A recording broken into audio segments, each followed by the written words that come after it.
Olá, queridos, eu sou o pastor Oswaldo Lobo, diretor do Instituto Êxodo de Libertação.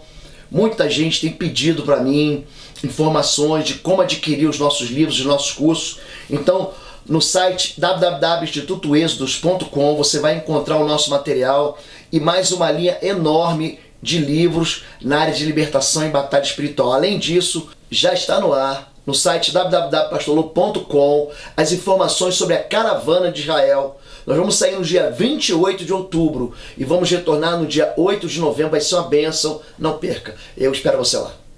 Queridos, aproveite o vídeo agora e dá um like de uma vez. Já aperta aí no sininho para você receber as informações e deixa Deus falar ao seu coração.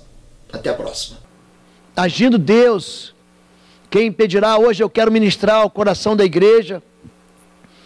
Você está em Curitiba, na Igreja Batista de Bom Retiro. Nós ficamos muito próximo ao centro da cidade. O bairro do Bom Retiro também é perto do centro cívico. E você é convidado a estar conosco. Hoje nós estamos recebendo a irmã Sandra, que veio lá de Rondônia. Você está de férias, minha irmã?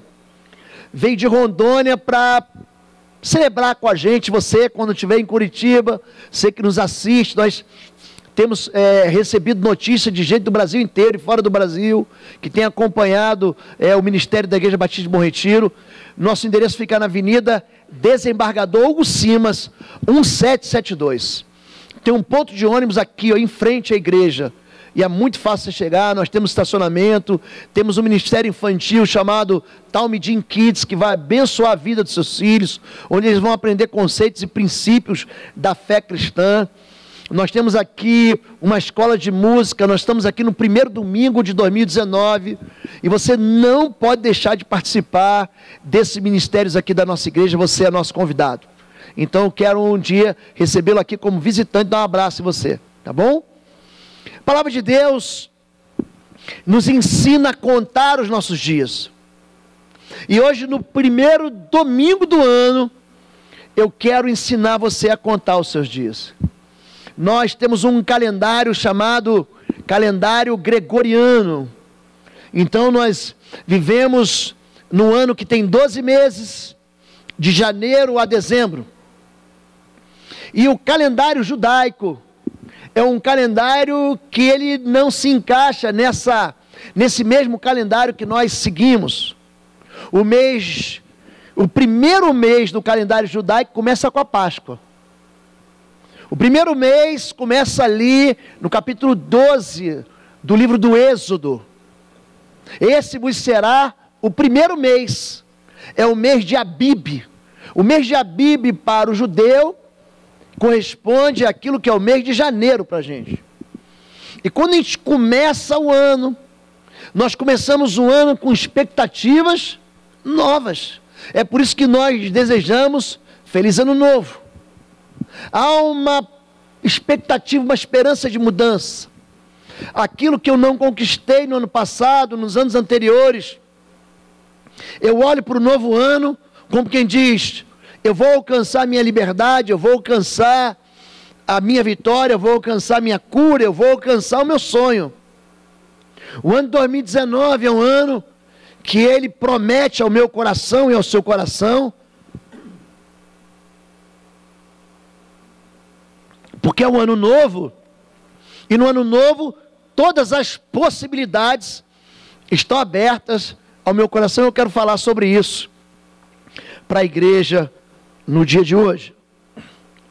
E aconteceu, Êxodo capítulo 13, verso 17 a 22, e aconteceu que quando o faraó deixou ir o povo, Deus fez o povo rodear pelo caminho do deserto, do Mar Vermelho, e armados, os filhos de Israel subiram da terra do Egito.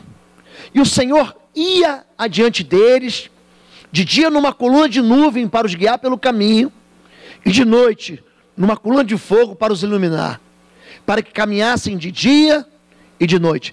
Para que caminhassem, eu quero sublinhar isso, para que caminhassem de dia e de noite.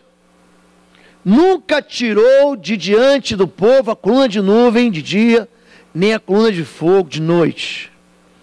Essa é a primeira jornada Israel, antes de chegar ali na beira da terra da promessa, isso acontece em Números 13, ele faz, pelo menos aqui ele está fazendo a quarta parada.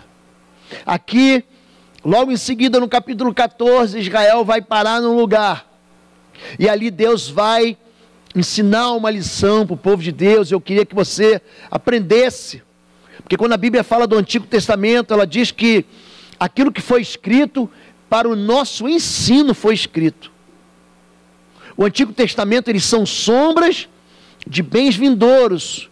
Então, eu estou olhando para mim aqui, e aqui no chão tem a minha sombra, porque há uma luz que está incidindo sobre o meu corpo, e aqui está fazendo uma sombra. E eu estou vendo a sombra da minha mão ali. Quando eu vejo a sombra, eu não vejo detalhes. Por exemplo, a sombra mostra que eu tenho 5 dedos, eles estão se mexendo.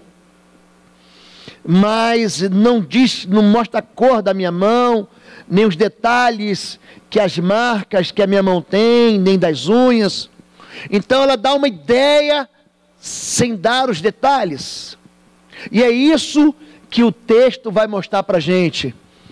Como que a gente, às vezes, sendo obedientes, sendo fiéis ao Senhor, entramos em lugares que são uma enrascada, que são em um beco sem saída. E a ideia que nós temos é que Deus nos enganou. Mas Deus, eu tinha uma promessa de Deus. Deus falou comigo. Como Deus pôde perder o controle da minha vida e da minha história e me levar até um local de beco sem saída. Em Êxodo 14, ou seja, no capítulo posterior à saída do povo de Israel, então falou o Senhor a Moisés dizendo: fala aos filhos de Israel que voltem e que se acampem diante de Pi-Hairote, entre Migdol e o mar, diante de Baal-Zefon. Em frente dele assentareis o campo junto ao mar. Então Faraó dirá dos filhos de Israel: estão embaraçados na terra, o deserto, os enseus estão perdidos.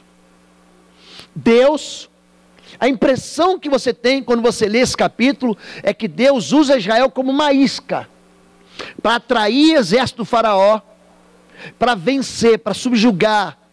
Ele diz assim: em Faraó meu nome será glorificado, porque Faraó é a maior potência militar, econômica da terra.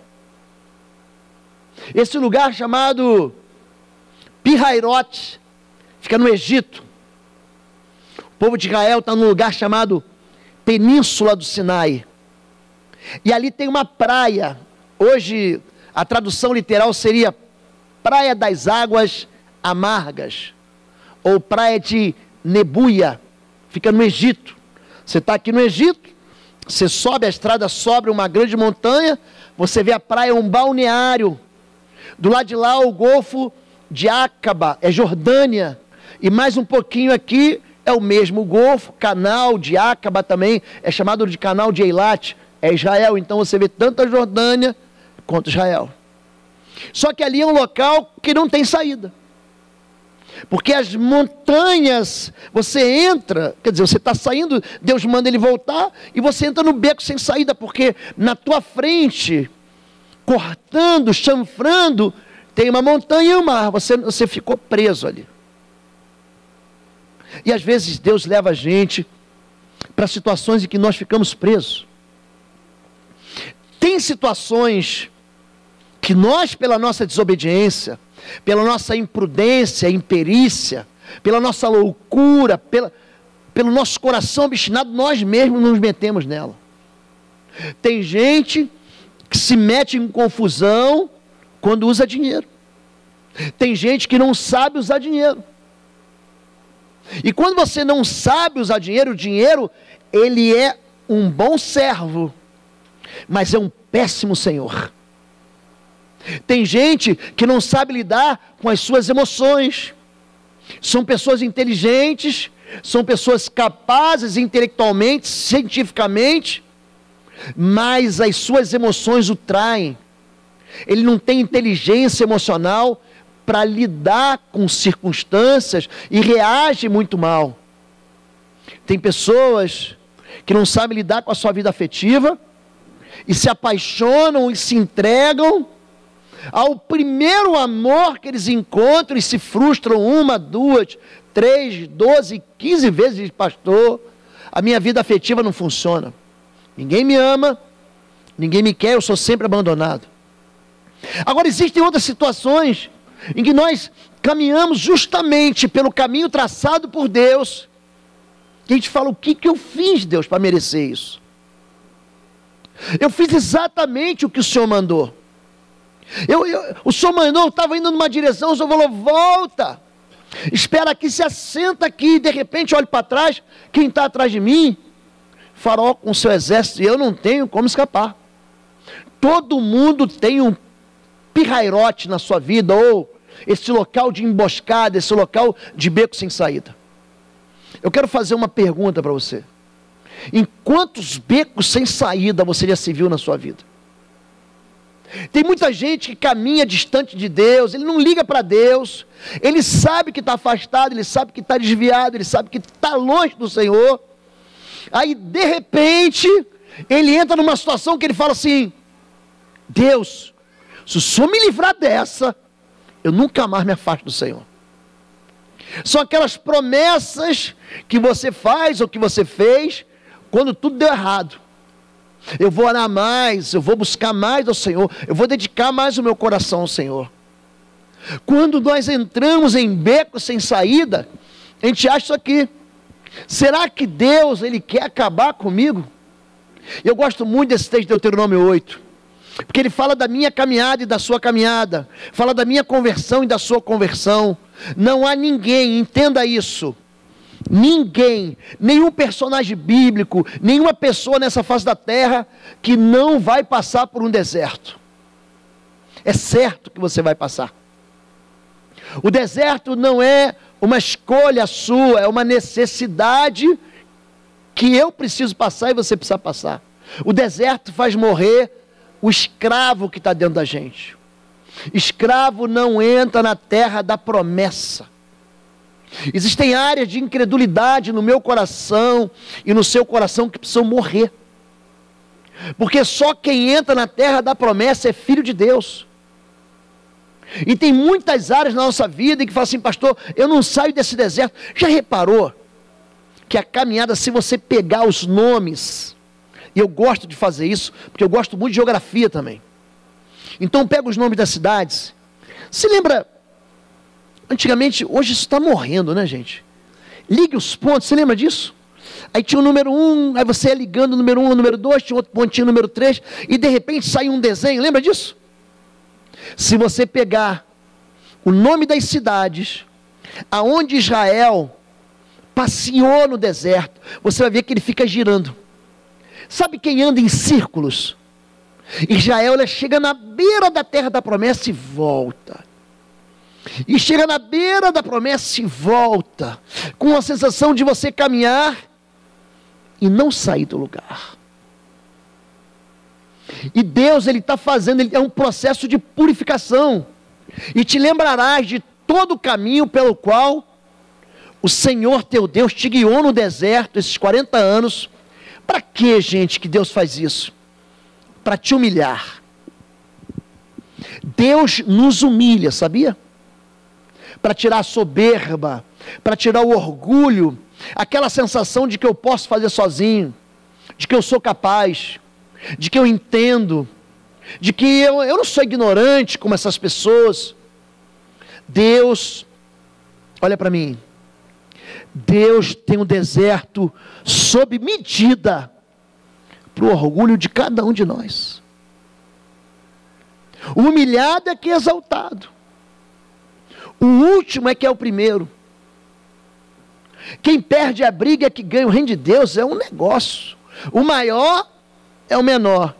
E aquele que serve é o maior no reino de Deus. Ele te humilhou, ele te provou para saber o que estava no seu coração, se guardaria os seus mandamentos ou não. E te humilhou, ele repete isso. E te deixou ter fome.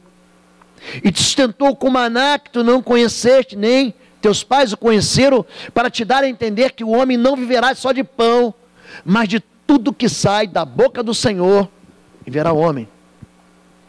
A experiência de jejuar. Repare que o pecado, ele começa com uma ausência, uma falta. Ela viu que havia algo bom, Eva, ela vê que há algo bom para comer. Você acha que comida não leva a gente a pecar? Leva. Leva a gente a pecar, gente. Ninguém seja profano ou imoral. Hebreus diz isso, como Esaú, que por um prato de comida, ele rejeitou o direito de primogenitura. Você sabe o que é o direito de primogenitura? Era o direito da porção dobrada do filho mais velho. Ele desprezou algo que não tinha preço. Desprezou um valor. Nós somos levados, aguçados, a maneira como nós somos tentados tem a ver com aquilo que nós não temos. Se você tem muito dinheiro, a não ser que você seja ganancioso, vai ser muito difícil você cair numa tentação financeira.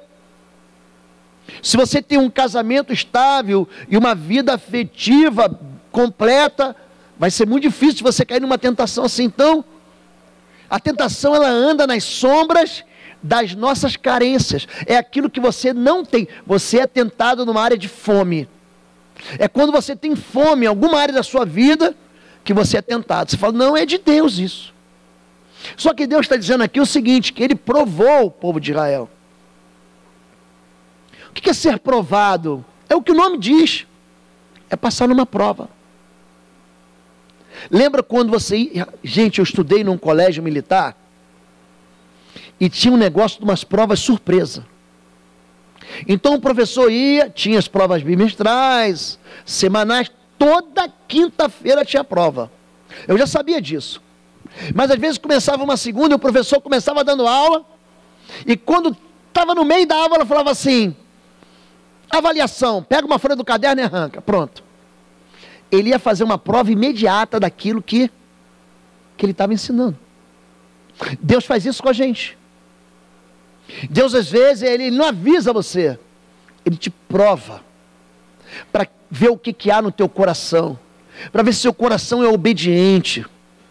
Entenda isso, os princípios da palavra de Deus não vão mudar. A palavra de Deus é rocha, ela não muda. E Deus vai provar a minha obediência, a minha fé e a sua também. Deus não quer te destruir. Quando algo mal acontece, Deus, Ele não quer acabar com você. Deus, Ele quer levar você a um ensino.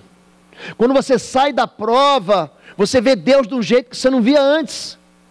Jó, ele passa uma, gente. Gente, ele perdeu 10 filhos. 10. Eu, quando convivi um tempo no hospital do câncer, 5 anos no hospital de câncer, o que eu vi de pai perder filho, gente, é muito triste. É muito triste, gente. Ele perdeu 10 filhos. Tem gente que fala mal da mulher de Jó. Ela perdeu 10 crianças. Mas Jó, no final daquilo tudo, sendo massacrado por 3 amigos e por um quarto que chega depois, sendo acusado, é porque você não leu a Bíblia, é porque você não orou, é porque você não vigiou. Esse papo, é esse papo dos amigos de Jó. No final, Deus vira o cativeiro dele e ele fala o seguinte: antes eu te conhecia de ouvir falar, agora os meus olhos te veem. A prova, o deserto, faz a gente ter intimidade. O deserto faz a gente se aproximar de Deus. O deserto acaba com a Disneylândia do nosso coração. Porque tem um monte de crente infantil. A prova faz você aprender a orar. A prova faz você ser fiel ao Senhor. A prova faz você amadurecer. A prova faz você ter intimidade com o Senhor. Então Deus, Ele não quer acabar com você. A pergunta é, eu tenho esperança? Verso 10 diz: aproximando Faraó, os filhos de Israel levantaram seus olhos. Olha como é que a gente não pode viver pelo que a gente vê. A gente tem que viver por aquilo que a gente espera. A fé é certeza daquilo que não se vê, mas é aquilo que você espera. E eis que os egípcios levantaram seus olhos, e eis que os egípcios vinham atrás deles e temeram muito. Então os filhos de Israel clamaram ao Senhor. Agora acabou para mim. Eu já estava num beco sem saída. Agora acabou para mim. Agora não há mais esperança. Quantas vezes, talvez você tenha chegado aqui com uma notícia assim: não tem mais esperança.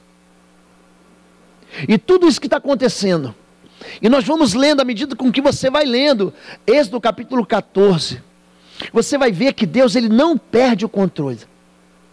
Quando algo ruim acontece na sua vida, Deus não está no céu lá arrancando os cabelos, andando pelos corredores como se ele tivesse sido pego de surpresa. Pastor, é um caroço que apareceu no meu seio. É um filho meu que se perdeu. É um casamento que está balançando. Pastor, apareceu uma amante nessa história aqui. Deus é um Deus que não é pego de surpresa. Ele, quando se apresenta para João no livro de Apocalipse, ele fala: eu sou o alfa e o ômega, eu sou o princípio e o fim. Antes de mim não houve, e depois de mim não haverá jamais. Deus, ele não se surpreende, ele não fala: meu filho foi isso, não, deixa eu te ajudar, porque eu não sabia que isso estava acontecendo com você. Não, pelo contrário.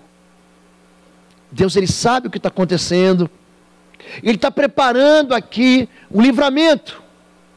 Só que a primeira coisa que vem ao nosso coração, quando nós somos ameaçados, é tentar voltar atrás. E aqui o povo de Israel, ele tem que fazer uma decisão, tem que tomar uma decisão entre ser um escravo em segurança lá no Egito, ou um livre passando por um perigo. O verso seguinte é o 11: e disseram a Moisés: não havia sepulcros no Egito para nos tirar de lá, para que morramos nesse deserto? Por que nos fizeste isso, fazendo-nos sair do Egito? Não é esta a palavra que te falamos no Egito, dizendo: deixa-nos que sirvamos aos egípcios, pois que melhor nos fora servir aos egípcios do que morremos no deserto. Preste atenção, você que é pai. Quando você passa por uma crise, a sua fé vai ser provada. Porque às vezes é a sua esposa que levanta contra você. Pode dizer: está vendo? Eu não falei? Eu não disse que você estava errado? Às vezes é você, esposa, que tem um marido ou que não tem um marido, e que tem que tomar uma decisão, que depois que você toma uma decisão fundamentada no Senhor, e algo sai do controle, a ameaça chega, você vai ouvir seus filhos, você vai ouvir seu pai. Interessante, a minha conversão, nós nos convertemos jovens. Depois de alguns anos da nossa conversão, nosso filho ficou doente com câncer. E eu me lembro que, assim, muito novo convertido, Fabiola grávida, e eu naquela dúvida, ela grávida ainda. Eu venho de uma tradição católico-apostólica romana.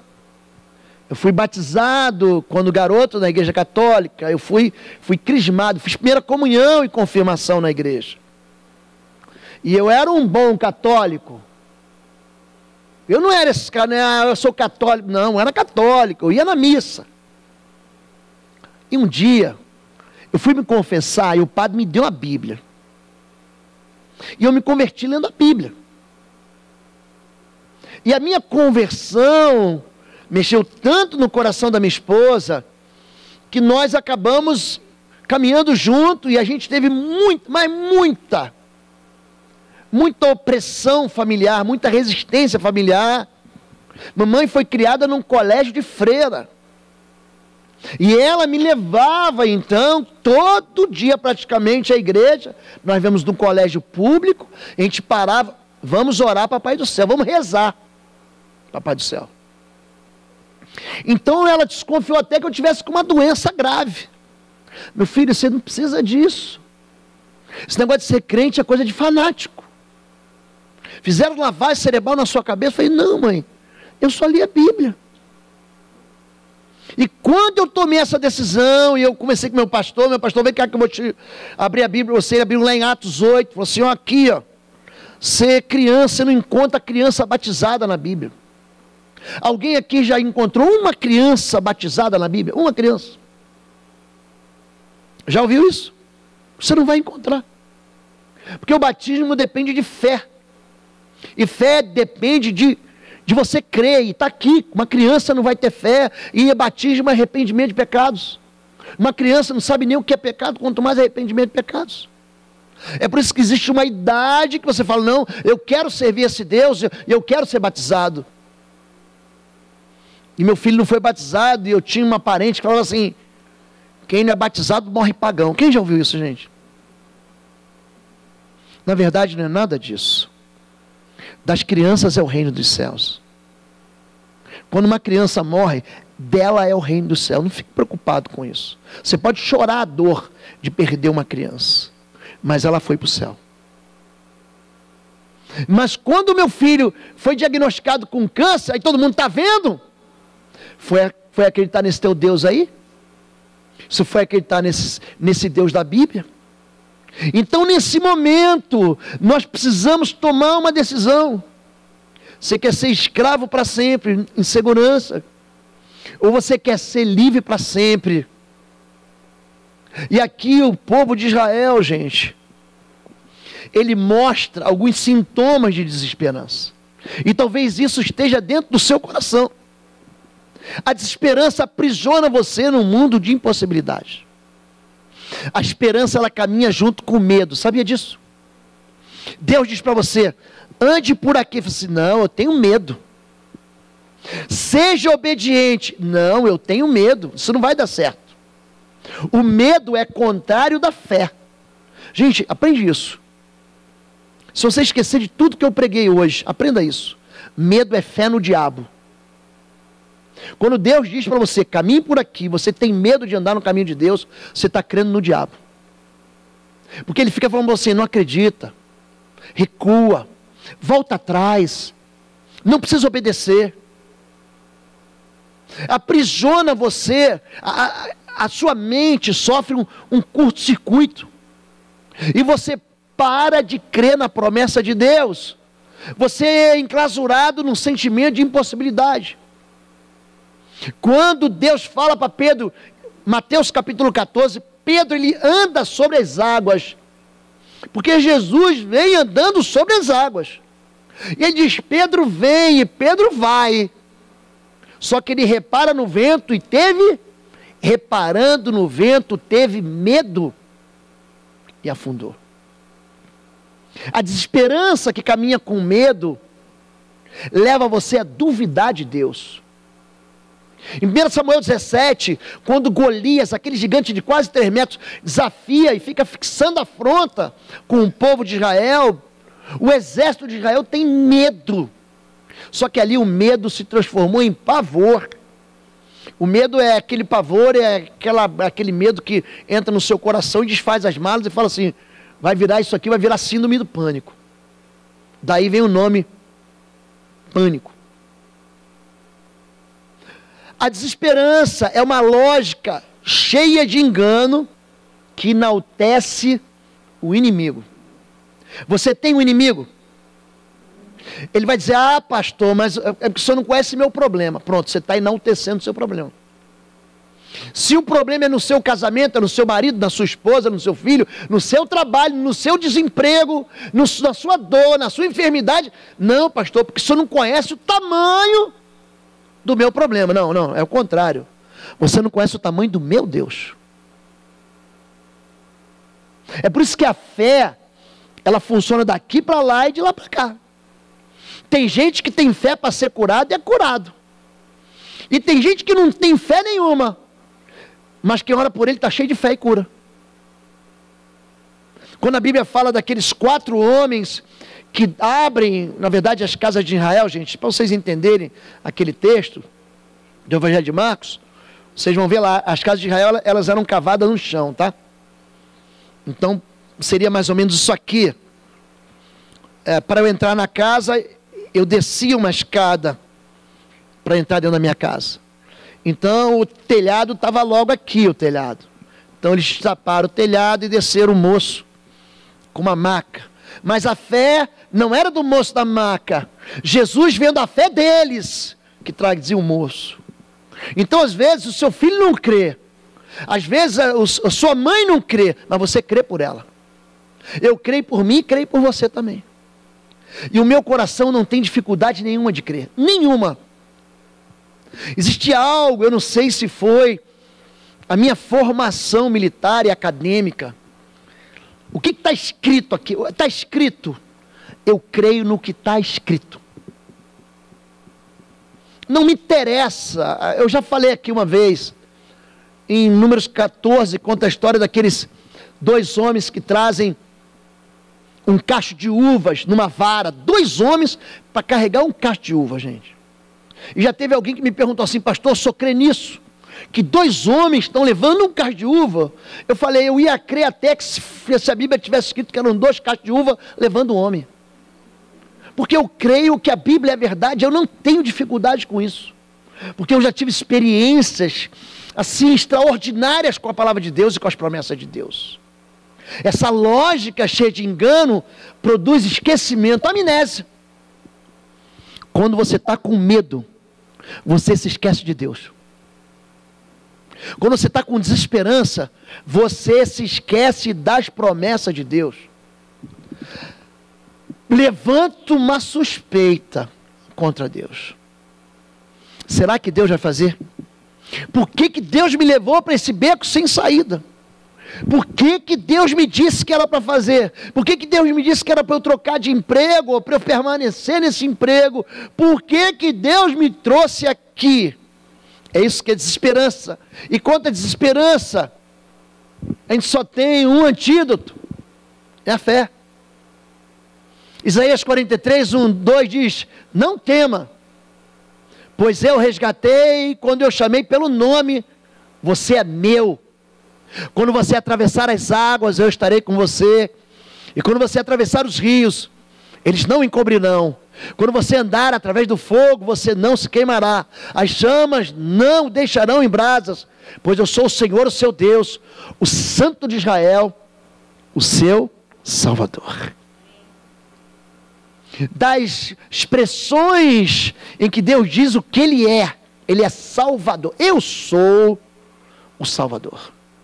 Em Daniel capítulo 3, quando aqueles 3 homens são lançados na fornalha, aquecida 7 vezes mais, e depois o rei vê que tem mais um quarto lá dentro, e eles não se queimam. Veja bem, você vai andar através do fogo, você não se queimará. E quando o rei vê, ele fala assim: olha, não há Deus que livre como o Senhor. Existe um Deus que livra. Essa promessa é: não tenha medo. Moisés, porém, respondeu ao povo: não temais. Querido, não tenha medo de 2019. Eu não tenho medo nenhum. Pelo contrário, meu coração está tão cheio de expectativa. E eu acho que eu faço mais expectativa para esse pastor, ele tem mais expectativa do que pode. Porque eu tenho um Deus que pode tudo. A partir de quinta-feira que vem, dia 10, meu filho volta para os Estados Unidos. Eu começo um jejum, todo ano eu faço esse jejum. Eu começo um jejum de 40 dias. Eu vou ficar 40 dias, eu não como nada, eu só bebo água, suco, líquido, uma vitamina eu tomo. E nesses 40 dias de jejum, eu não passo fome não, mas eu consagro a minha vida ao Senhor. Porque eu sei que o meu Deus é um Deus que responde. Eu vou orar por cada um de vocês. Por cada um de vocês. Para que vocês percebam. Às vezes a gente só quer perceber os grandes milagres. Mas existem pequenas interferências. E são insights de Deus na vida da gente. Que a gente fala assim: olha, Deus esteve aqui. Deus esteve aqui. Deus entrou, Ele saiu da eternidade e entrou dentro desse meu mundo real e verdadeiro e da minha história. quando você escolhe tirar o medo, o teu coração se enche de quê? Possibilidades. Não há mais impossíveis. Não há mais, porque se você tiver fé como um grão de mostarda, o impossível não existe mais. E não precisa de grande fé, não. Você precisa só de uma fé que crê, guardar aquela fé ainda que pequena. Moisés, porém, respondeu ao povo: não temais, aquietai-vos e vede o livramento do Senhor que hoje vos fará, porque os egípcios que hoje vedes, nunca mais tornareis a ver.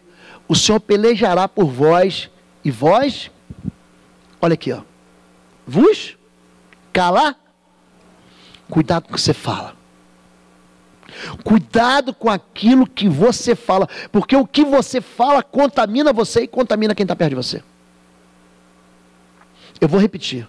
A maneira como você distribui mensagens no seu Instagram, no seu WhatsApp, mensagens de desespero, a maneira como você fala, vai produzir uma verdade que não é verdade, porque toda mentira que você acredita, todas elas é uma falsa profecia.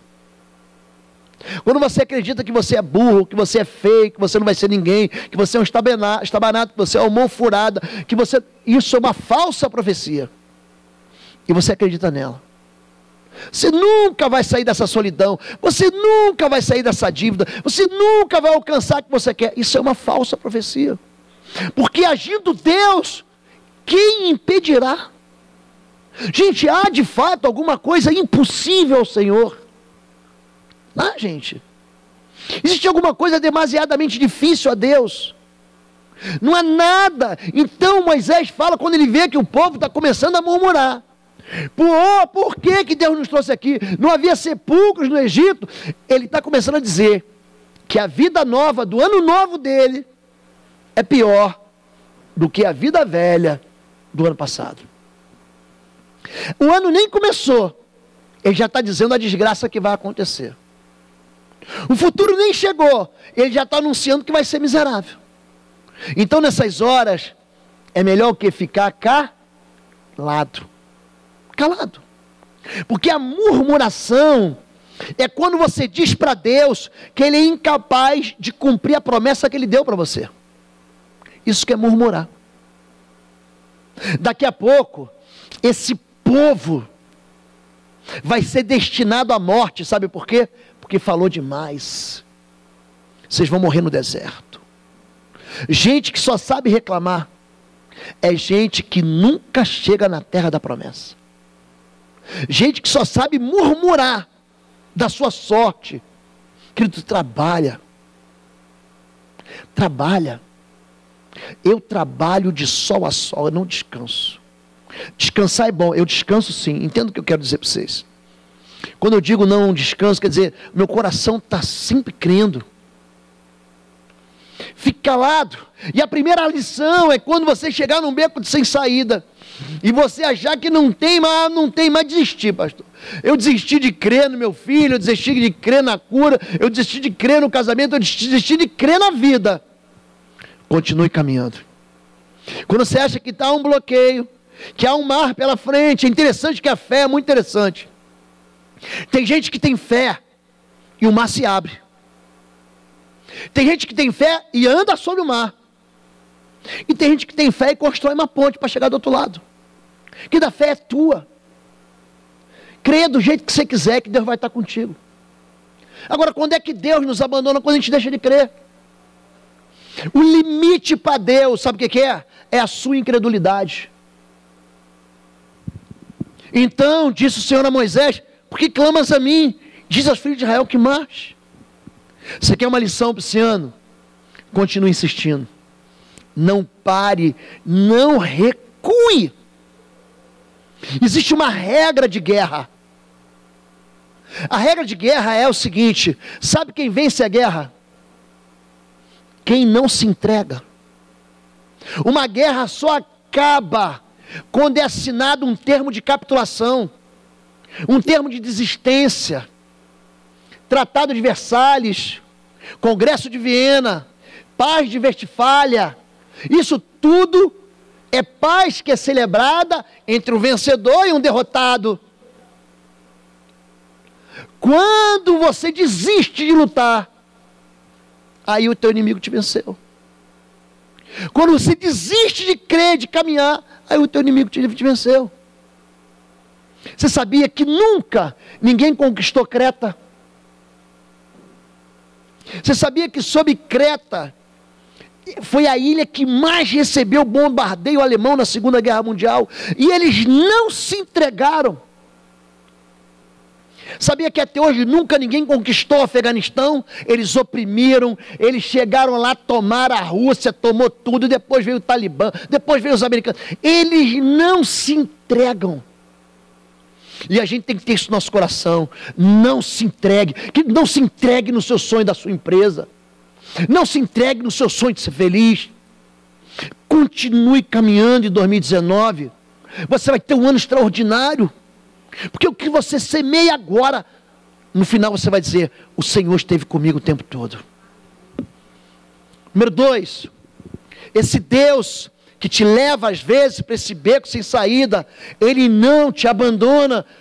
E o anjo de Deus que ia diante do exército de Israel se retirou, ia atrás deles. Veja bem, o anjo de Deus que ia diante do exército se retirou. Para quê? Para ir embora? Não, para ir atrás dele. Também a coluna de nuvem se retirou de diante deles e se pôs atrás deles. E entre o campo dos egípcios e o campo de Israel, de maneira que em toda noite não se aproximou um do outro. Às vezes nós achamos que Deus foi embora. Jesus, ele repete uma frase que está em Salmo, verso 22. Eli, Eli, lama sabachthani. Ou seja, Deus meu, por que me abandonaste? A gente não pensa assim? Deus me abandonou? Deus me deixou? Querido, você quer conhecer a verdade? A verdade está em Romanos capítulo 8. Porque eu estou bem certo de que nem morte, nem vida, nem anjos, nem demônios, nem coisas do presente, nem do porvir, nem altura, nem largura, nem profundidade, nada. Diga assim para mim: nada. Diz com vontade: nada. Nada poderá nos separar do amor de Deus que está em Cristo Jesus. Deus não te abandona. Eis que estarei convosco todos os dias até o final dos séculos. Nem até o final do ano, não. É até o final dos séculos. Eu não vos deixarei órfãos. Há uma promessa inegável de que Deus não vai te abandonar. Ele não me abandona, apesar dos becos sem saídas. Número 3. Você acha que Deus não é vingador? Leia em casa Romanos capítulo 14. Você acha que Deus não é vingador? Deus, ele é um fator na batalha que faz coisas que você... Ele tem soluções, ele conhece detalhes das fraquezas do inimigo e daquilo que está contra você, que você não imagina. E aconteceu que na vigília daquela manhã o Senhor, na coluna de fogo e da nuvem, viu o campo dos egípcios. Ele vê o teu inimigo, olha aqui, gente, e alvoroçou o campo dos egípcios, e tirou-lhe as rodas dos seus carros, e dificultosamente os governavam. Então disseram os egípcios: fujamos da face de Israel. Por quê? Porque o Senhor por eles peleja contra os egípcios. Até o teu inimigo sabe que o teu Deus peleja por você. Gente, já imaginou você ir lá e retirar as porcas das rodas dos carros?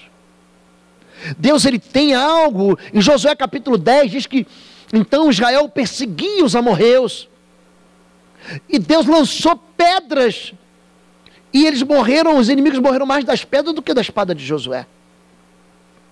Quando você exclui Deus do fator da vitória, você perde e luta com a sua própria mão. Mas quando você convida Deus, gente, Ele é que batalha por você. Esse eu não quero muito ensinar você a orar. Eu fico impressionado que tem gente que ora, mas não crê na oração. A oração é algo que é ensinado e aprendido. Os discípulos falam: Senhor, ensina-nos a orar. E se você pegar a oração de Marcos 6, que é a oração do Pai Nosso, que todo mundo conhece. Você vai ver que tem essa mesma oração em Lucas, mas Lucas ele subtrai algumas frases que estão em Mateus, mas não estão em Lucas. A oração do Pai Nosso de Lucas é menorzinha. O que Jesus está falando? Ele emenda dizendo o seguinte, ó, não seja como os pagãos que fazem longas orações, são chamadas de vãs repetições. Tem uma oração, um dia eu vou ensinar isso para a igreja, que os judeus fazem 3 vezes ao dia, que tem 18 pedidos, e ela é bem longa. Ela é bem longa. Ela parece um salmo. E Jesus fala, não adianta, eles acham que por falar muito vão ser ouvidos. Não é isso. Mas você precisa entender que a tua vida tem que começar com oração. Dedica esses dias à oração. Dedica o seu coração à oração. Nós a partir de fevereiro teremos um culto aqui, que por enquanto o nome é quarta-feira, mas eu ainda continuo orando para que Deus me dê um nome, porque quando você bota culto de oração, a pessoa fala assim, não, eu já tenho tudo, minha semana está boa, eu nem vou no culto de oração. Eu acho interessante isso. Vamos orar? Ele, não estou precisando de nada, então vamos orar para você orar por mim, que eu estou precisando de tanta coisa. E a oração, ela fala de quê? Dessa intimidade de relacionamento que eu tenho com meu pai. Tem filho que não aguenta ouvir o que o pai fala.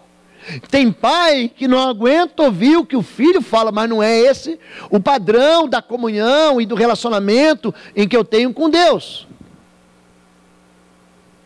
Deus, ele peleja por você. Quando? Quando você convida ele. Abre a tua boca. Entra no lugar secreto. E lugar secreto pode ser o teu carro, pode ser o teu banheiro. Cansei de orar dentro do banheiro. De joelhos. Cansei de passar por situações que eu não tinha para onde ir. E no banheiro, gente, é por isso que chama privada. Você está privado. Ali você é a intimidade sua. Ninguém quer saber. A mãe que pergunta, está fazendo o que nesse banheiro que não sai daí? Não é assim que a mãe fala? Mas é um lugar privativo. Onde é que é o privativo? Ali eu posso estar sozinho com meu Deus. Existem momentos na sua vida que você não vai conseguir. Eu li um livro muito interessante do Pong Shu. Ele conta que um coreano, ele, sabe que o Pong Shu é coreano, né? Durante a Segunda Guerra Mundial havia um campo de concentração na Coreia, e o único local que ele tinha para orar era justamente na hora que ele ia limpar. Então havia aquelas latrinas de guerra. E você sabe o que tem latrina de guerra? Não vou falar aqui no microfone. Ele ia lá e naquele momento que ninguém queria chegar perto, era o momento que ele tinha com Deus. Convide Deus para as suas batalhas. Diga para Deus, ó, tira o parafuso dessa roda do meu inimigo aqui, Senhor. E seu inimigo não são pessoas, tá? Para você não achar que você vai brigar, o pastor saiu daqui, eu vou pegar minha luva de boxe e vou brigar com as pessoas. Nossa luta não é contra carne e sangue. Não é contra as pessoas. Número 4 e último. Quem é a vítima?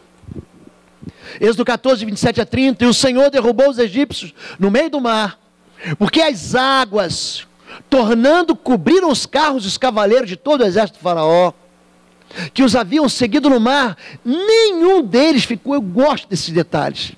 Ficou algum inimigo, gente? Nenhum deles ficou. Mas os filhos de Israel foram pelo meio do mar a seco, e as águas foram como um muro à sua mão direita e à sua esquerda. Assim o Senhor salvou Israel naquele dia da mão dos egípcios. Este vos será o primeiro mês do ano. Como é que o ano começa para Israel? Começa com um cordeiro morto. Começa com um sangue nos umbrais, que é sinal de que o Senhor tinha separado aquela família, aquela casa para a salvação. A primeira coisa que você tem que fazer é convidar Jesus e invocar o nome dele na sua vida. Você precisa fazer uma aliança com Jesus. Fazer aliança com Jesus não é ter religião. Fazer aliança com Jesus é um compromisso de caminhar com ele e convidar ele para que ele seja o seu Deus. O povo de Israel sai e é perseguido. Assim começa o ano de Israel, o mês de Abib, o mês de janeiro deles, como uma perseguição. E ali ele aprende a confiar nesse Deus. Ele aprende a jogar fora o medo. Ele aprende a jogar fora a desesperança. Ele aprende a confiar num Deus que penetra dentro da nossa vida e transforma a nossa agonia em livramento. Por quê? Ainda antes que houvesse dia, eu sou. E ninguém há que possa fazer escapar das minhas mãos, agindo eu. Quem impedirá, Senhor? Quem vai impedir você, se Deus estiver na sua vida esse ano? Amém? Vamos orar?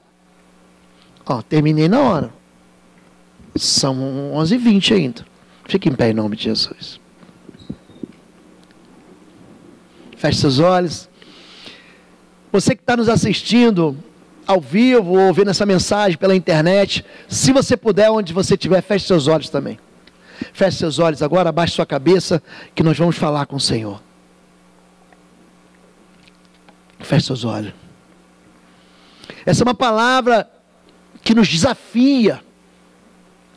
Essa é uma palavra que nos leva a um lugar de fé, querido. O que você quer para esse ano? Qual é a tua esperança para esse ano? Você entrou aqui e falou assim: não, pastor, vai ser mais um ano que nem o outro. O teu ano, ele pode ser um ano de grande vitória, mas você precisa convidar Deus para ele. Você quer convidar o Senhor para esse ano? Eu não estou perguntando se você quer receber Jesus. Eu estou perguntando, você quer convidar Deus? Eu sei que você conhece o Senhor, mas você quer convidar Deus para esse ano? Assim, você está consagrando o primeiro domingo ao Senhor. Você quer dizer: Deus, quero te convidar para esse ano.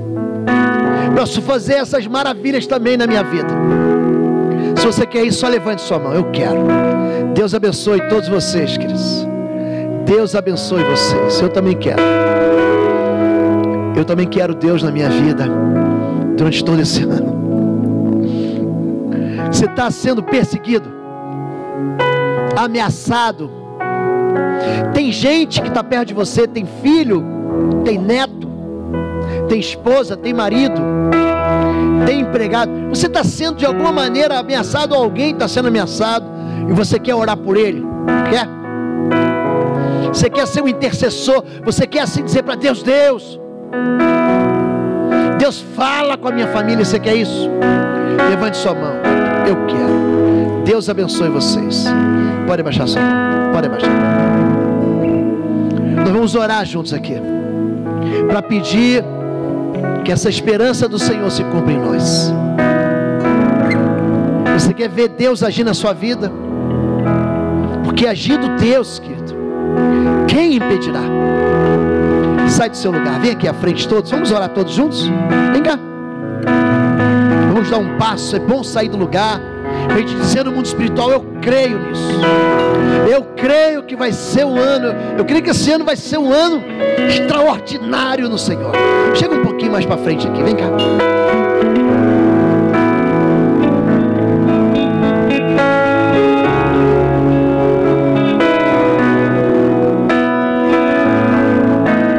Chega para cá, chega um pouquinho mais para frente. Vem cá, Sandrinha. Isso, vem cá, fica perto. Isso. Feche seus olhos agora. Conte a verdade para Deus. Deus ama a verdade no íntimo. Deus ama a verdade no íntimo. Conte a verdade para Deus. Fala para Ele dos seus impossíveis. Pode falar.